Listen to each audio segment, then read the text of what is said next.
नमस्कार साथियों, आप सभी के हमारे YouTube चैनल सीडी याद में बहुत बहुत स्वागत है। जैसा कि दोस्तों आपको पता है, ह्यूमन वैल्यूज एंड इन्वायरमेंट का आपका 2 दिन 3 दिन में पेपर है, जिसको को करिकुलर बोलते हैं। इसको बीए, बीकॉम, बीएससी तीनों विषयों के बच्चे पढ़ते हैं। तो आज हम इसके देखिए, हम क्वेश्चन तो नहीं रटेंगे, लेकिन इसके कॉन्सेप्ट को जरूर समझेंगे, क्योंकि कॉन्सेप्ट क्लियर रहेगा तभी आप पेपर पर टिक मार पाओगे। जो एमसीक्यू चल रहा है, बहुत सारे 100 पढ़ा रहे हैं, कोई 200 पढ़ा रहा है, कोई 50 पढ़ा रहा है, कोई 20 पढ़ा रहा है। एमसीक्यू रटने से पेपर क्रैक नहीं होता है, पेपर कॉन्सेप्ट क्लियर करने से क्रैक होता है। चलिए आइए देखें हम लोग क्या पढ़ रहे हैं। देखिए हमारा कॉन्सेप्ट ये था, हम सबसे पहले जानेंगे कि ह्यूमन वैल्यूज क्या होता है। ठीक है ना, हम बात करते हैं ह्यूमन वैल्यूज की। ठीक है ना, अब देखिए सबसे पहले हमें ह्यूमन वैल्यूज जानना है, तो मैं पढ़ेंगे इसको। क्या लिखा है? Human values are principle, ideal and believes that guide human action. Human values क्या है? एक प्रिंसिपल है, एक नियम है, जो क्या करता है, हमारे आइडियल और हमारे भरोसे को गाइड करता है और हमारे ह्यूमन एक्शन उसको चेंज करता है। हम जो फॉलो अप करते हैं, हम जो सोचते हैं, हमारे दिमाग जो भरोसा होता है, उसको वो एक्शन में चेंज करने का काम करता है। The theory of basic human values was developed by Salmon H and Tommy D। क्या है? Salmon H, देखिए ये Salmon H and Tommy D, इन दोनों ने मिलकर क्या है, किसकी थ्योरी दी थी?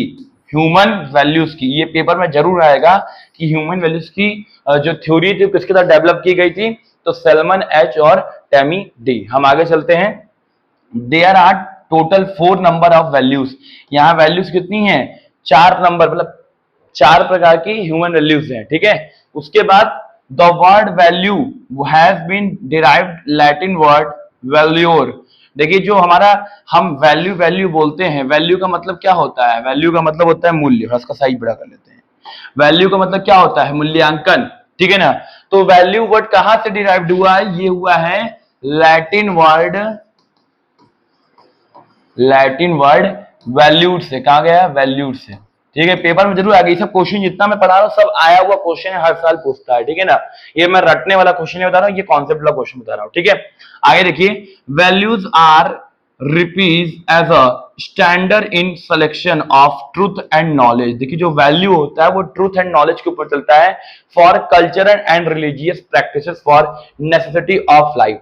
हम जो अपने जीवन में करते हैं, जो कि भरोसेमंद होता है, जो नॉलेज के ऊपर होता है, जो भरोसा है, हमारे मान्यताएं होती हैं, उसके ऊपर क्या होती है? हमारी वैल्यू होती है, उसके ऊपर हमारा वैल्यू चलता है।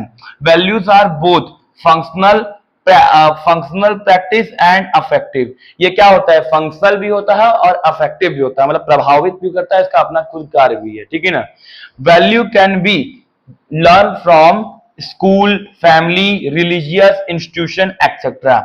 हम वैल्यू कहां से सीख सकते हैं? वैल्यू का मतलब कि हमें किसी की वैल्यू करनी है या नहीं। हमें वैल्यू करना कौन सिखाता है? माँ बाप के, देखो बच्चा ये तुम्हारे सर हैं, इनका तुम इज्जत करो। एक तरफ कौन है कि इनका वैल्यू करो, तुम्हारे सर हैं। देखो ये तुम्हारा दुश्मन है, तुमको मार सकता है, तो सिखाते हैं कि देखो इसका वैल्यू करो, तुम्हारा दुश्मन है। तो हमें वैल्यू का मतलब कौन समझाता है? हमारे माँ बाप यानी फैमिली समझाती है, हमारा स्कूल यानी हम जहां से शिक्षा ग्रहण करते हैं, हमारा धर्म जहां से हम धर्म का प्रभावित होते हैं, हमारा संस्था जहां से हम कोचिंग पढ़ते हैं, ये सब समझाते हैं। और एक आपकी सीडीआर समझाता है कि कैसे पढ़ना है। तो ये वैल्यू सीखने की जगह है। तो इस तरह पेपर में दे सकता है कि value can be learn from, दे देगा school, family, institution, none of the above, all of the above. तो ऑल ऑफ द टिक मारिएगा। ठीक है ना, चलिए आगे चलिए। Human values are essential for living in harmony with self other nature. देखिए ह्यूमन वैल्यू क्या होता है? इसेंशियल पार्ट है किसका? नेचर का। क्योंकि ये हमें सिखाता है कैसे एक इंसान को दूसरे इंसान की किस तरीके से वैल्यू देनी चाहिए, उसका रिस्पेक्ट करना चाहिए। तो इतने में से कम आपका 10 क्वेश्चन यहां से बन रहा है, 10 क्वेश्चन बनने की संभावना है। चलिए अगला क्वेश्चन देखते हैं। अगला पॉइंट क्या है? अगला पॉइंट, सॉरी, ओहो, इसको बड़ा कर लेते हैं। ठीक है, अब सबको दिखेगा भी। चलिए अब दिख भी रहा होगा सबको अच्छे से। अब अगला क्या लिखा पॉइंट? क्या है? President of moral. पीला ले ले, आपको दिखने में अच्छा रहेगा, अच्छा नहीं मिलेगा। President of moral education committee of, क्या नाम है इनका, श्री प्रकाश, इनका नाम क्या था, श्री प्रकाश, जो प्रेसिडेंट हैं किसके, मोरल एजुकेशन के। देखिए ये सब जो क्वेश्चन रटने वाला नहीं है, सब समझने वाले, सब आना ही आना है, कोई दो रहे हैं कि नहीं आएगा, इसको नहीं को भी जवाब ही नहीं बनता, ये सब आना ही आना है। प्रेसिडेंट मतलब क्या होता है, अध्यक्ष।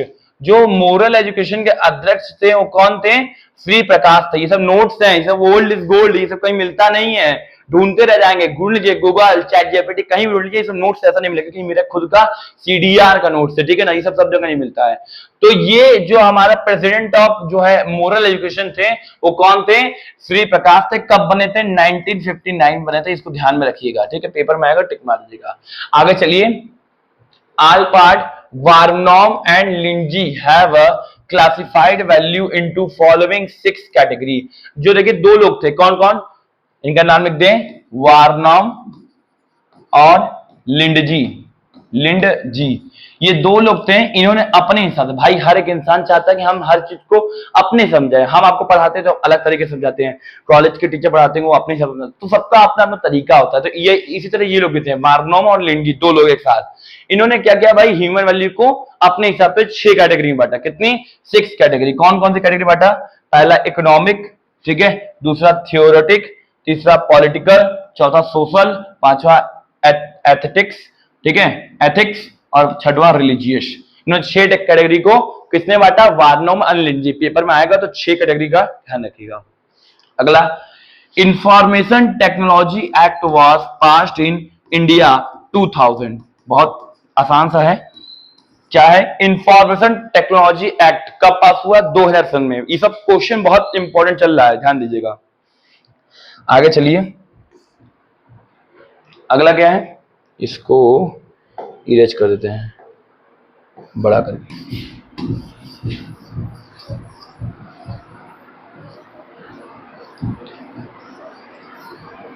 अगला पॉइंट देखिए क्या है, अगला पॉइंट बोल रहा है स्वामी, अब यहां से जो ह्यूमन वैल्यू वाला था वो खत्म हुआ, ह्यूमन वैल्यू का जो कॉन्सेप्ट था वो खत्म, अब स्वामी विवेकानंद पे आ रहे हैं।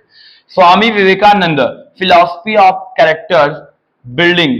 देखिए स्वामी विवेकानंद के फिलॉसफी क्या थी कैरेक्टरिस्टिक्स को लेकर, तो ये बोलते थे क्या, Vivekananda emphasized the importance of character building as the foundation of happiness and social under।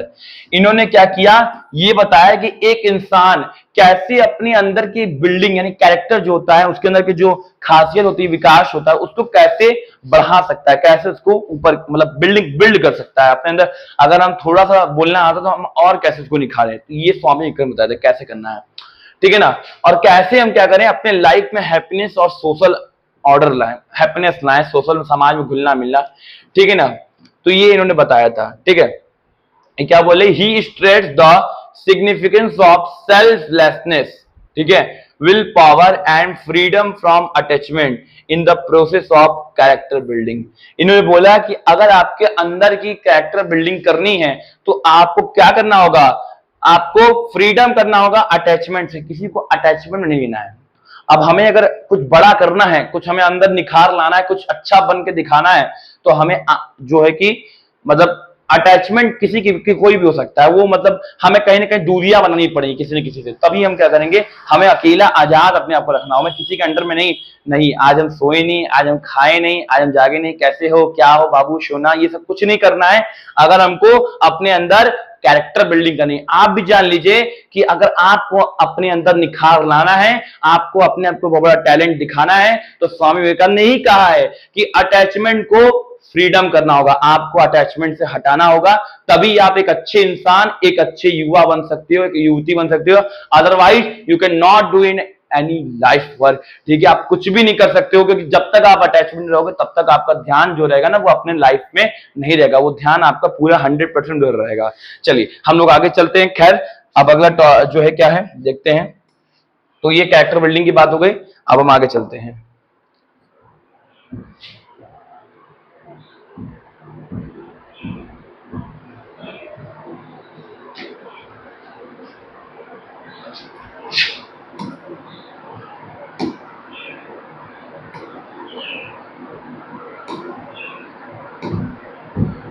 चलिए अब हम पढ़ेंगे स्वामी विवेकानंद का जीवन। यहां से कम 10 क्वेश्चन फंस सकता है मे बी इनके बेस स्वामी विवेकानंद से, ठीक है ना। क्या है स्वामी विवेकानंद? देखिए स्वामी विवेकानंद स्वामी विवेकानंद का जन्म कब हुआ था?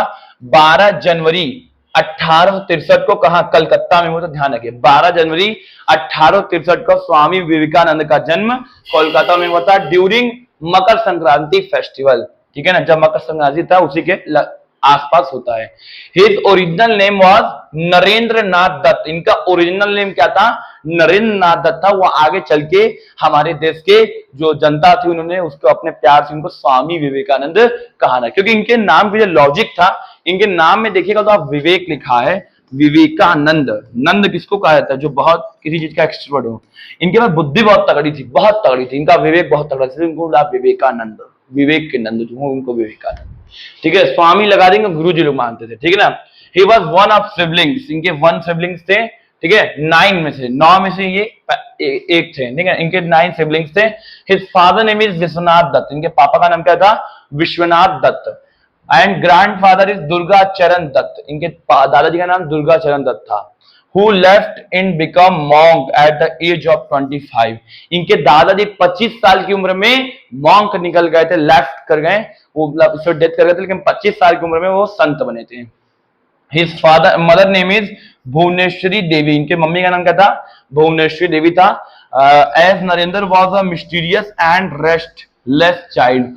ये हमेशा मिस्टीरियस रहते थे, मतलब कुछ ना कुछ यूनिक सोचते थे, और हमेशा ना क्या करते थे कि मतलब रेस्ट कभी भी आराम की नहीं सोचते, जब भी कुछ ना कुछ दिमाग में चलता रहता था, ठीक है ना। आगे क्या बोल रहा है? His mother said I prayed to Shiva for a son he sent me one of demon. इनकी मम्मी हमेशा कहती थी कि हमने अपने जो शिव भगवान है, उनकी जो शिव जी हम लोग जिनको पूजा करते हैं, हमने शिव जी से एक सन मांगा था, लेकिन उन्होंने डेमन भेज दिया, एक राक्षस का जैसा लड़का भेज दिया। कुछ ना कुछ अजीबोगरीब सोचता रहता है, ठीक है ना। आगे चलिए इनके हम एजुकेशन, ये तो इनकी बेसिक लाइफ हो गई, कैसे लाइफ जीते हैं। अब हम आगे चलते हैं। आगे से चलने से पहले इसको इरोज कर दो।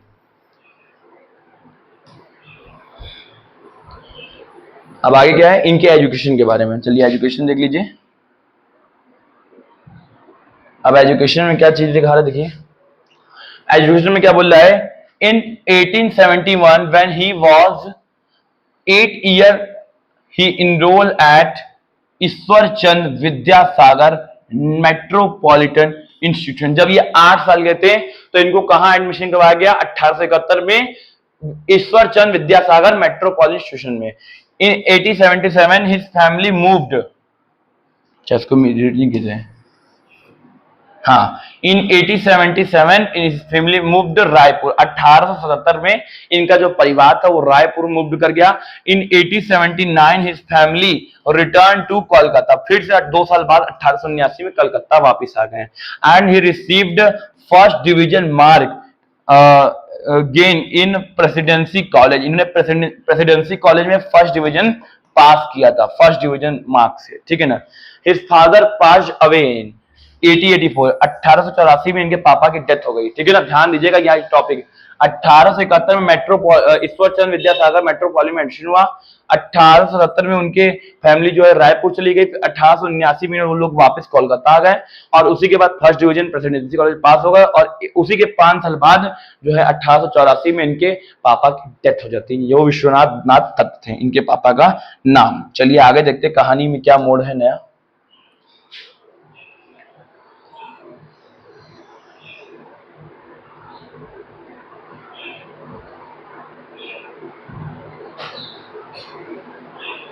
अब क्या है?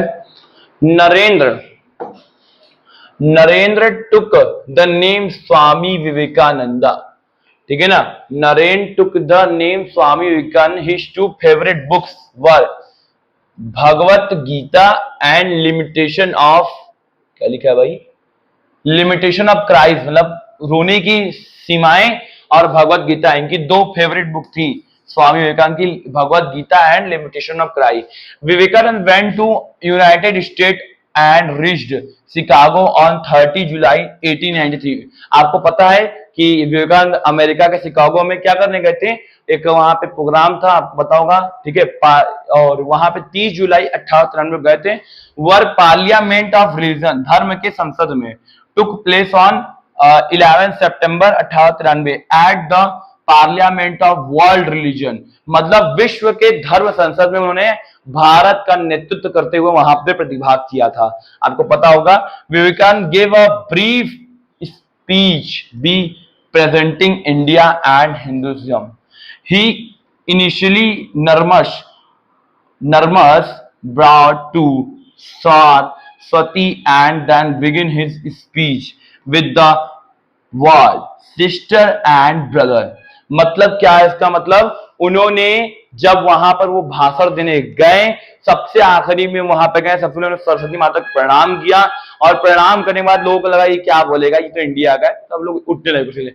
लेकिन जैसे ही उन्होंने एक शब्द बोला, क्या, my dear sister and brother, जब ये वर्ड ने वहां बोला तो वहां न जाने कितने हजार लोग बैठे थे, वो सभी वापस बैठ गए, और उन्होंने अपने मन में सोचा कि यहाँ पर कोई ऐसा व्यक्ति है जो, जिस देश में न किसी का भाई होता है, न किसी का पति होता है, न किसी पत्नी होती है, उस देश में कोई ऐसा व्यक्ति है जिनको हमें अपना भाई, हमको अपनी बहन बोल रहा है। और ऐसा बोलने के बाद वो सब बैठ गए और उन्होंने ऐसा एक अच्छा स्पीच दिया जो इंडिया और हिंदुइज्म को प्रेजेंट करता है, ठीक है। At this word Vivekananda receive 2 minutes, 2 minute का भाई क्या, standing ovation from the crowd of 7,000, 7,000 लोगों ने 2 मिनट तक ताली बजाई, सिर्फ और सिर्फ स्वामी विवेकानंद के लिए। वो भी खड़े होकर लगातार पूरे स्टेडियम में 2 मिनट पूरे 7,000 ताली बजाते हैं ना, तो वो गुजगुजाहट होती है कि पूरा स्टेडियम गुज उठता है, पूरा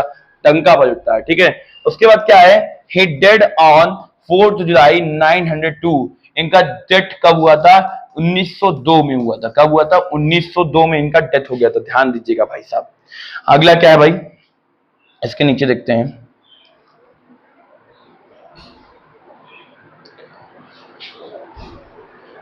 अगला है, क्लीन करना ही पड़ेगा, अनलॉक करो, एक सेकेंड, इसको रीच कर देते हैं थोड़ा सा। अगला पॉइंट पढ़ते हैं ना, क्या क्या, अगला पॉइंट क्या है, he came back to Calcutta 18 age, Ramakrishna Paramahamsa born on 17 February 1836। देखिए, ये वापस कोलकाता जब आए थे 18 साल की उम्र में, तो वहां पे इन्होंने रामकृष्ण परमहंस के बारे में, इनका जन्म 17 फरवरी 1836 को हुआ था। 1836 17 फरवरी को रामकृष्ण परमहंस कौन थे आपको पता ही, विवेकानंद जी गुरु थे, ठीक है ना।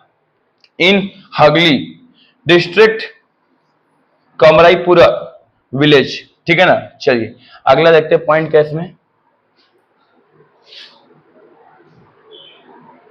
क्या लिखा है, one day Narendra request to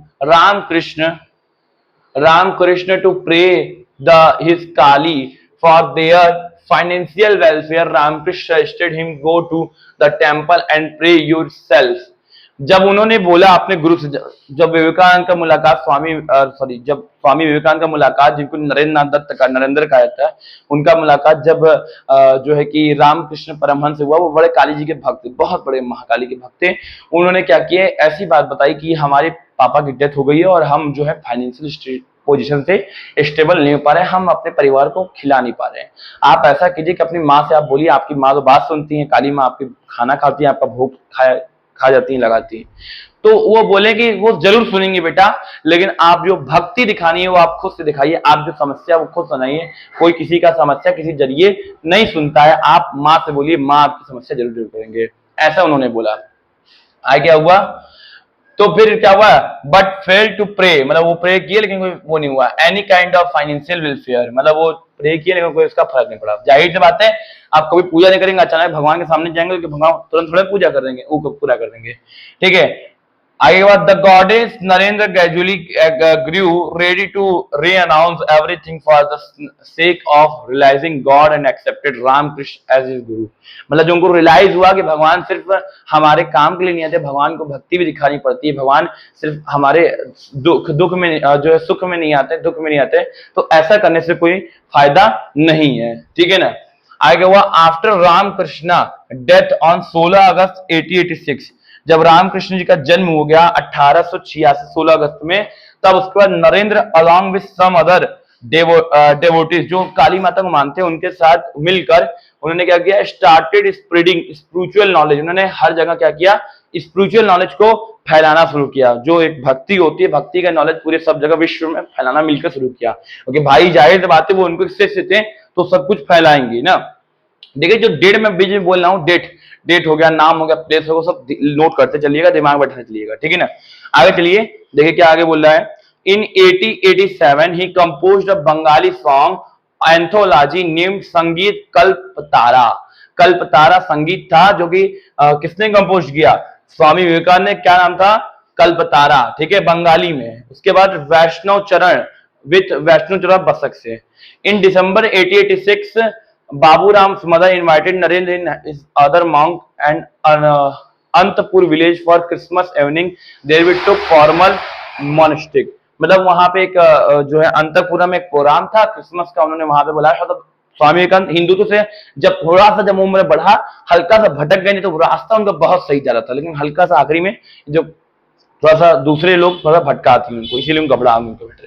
तो ये स्वामी विवेकानंद का जन्म पढ़ लीजिएगा, उनके रामकृष्ण गुरु के बारे में पढ़ लीजिएगा, बाकी इसमें कोई विशेष नहीं है, ठीक है ना। तो आज हमने टॉपिक कितना पढ़ा, 2 टॉपिक पढ़ा, क्या क्या, ह्यूमन वैल्यूज पढ़ा, ठीक है, पहला तो ह्यूमन वैल्यूज पढ़ लिया ना पूरा, ह्यूमन वैल्यूज क्या होता है, मीनिंग पढ़ लिया।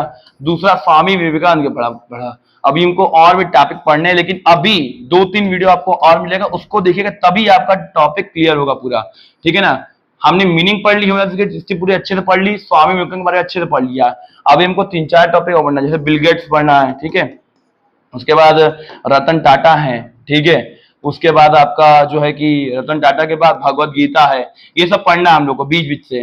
तो अब इसका मेरे पास है, मैं इसके ऊपर वीडियो बनाऊंगा बहुत जल्दी, कल शाम तक या सुबह तक आपको कल 1-2-3 वीडियो और मिलेंगे, उसको देख लीजिएगा और देखने के बाद तभी पेपर दीजिएगा। तो कॉन्सेप्ट क्लियर रहेगा तभी आप पेपर में आंसर दे पाएंगे। आज के इतना ही, आप सभी को जो है नमस्कार।